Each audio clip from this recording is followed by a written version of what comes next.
So here's the thing about the Mediterranean diet, and sorry, I just came from the gym, hence the singlet.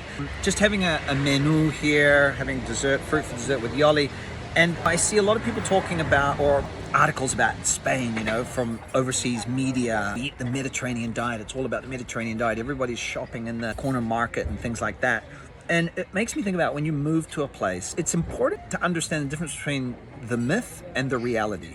The conversation inside Spain is about how a lot of people, potentially most people, actually don't eat the Mediterranean diet anymore, and how it's actually becoming a bit of a concept that is a bit of a myth here in Spain.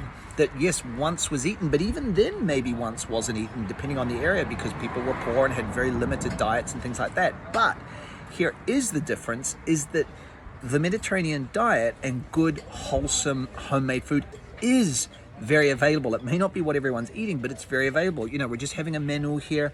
Had gazpacho for a starter. There was meat or fish as a main with vegetables and potatoes, and then just fresh fruit for dessert. So when you're thinking of moving to Spain, you want to really understand what life is like in this place. Separate the reality from the myth. And that comes through research, through visiting, through talking to people who already live here. And in the end, the reality is wonderful. You can eat a Mediterranean diet, you know, fresh food for dessert, homemade food in this menú del día bar. But it's not quite potentially the myth that is advertised about life in the country. And I think it's important to know that, so you set yourself up for success, understanding the reality of life here before you move. I don't know, let me know your thoughts in the comments.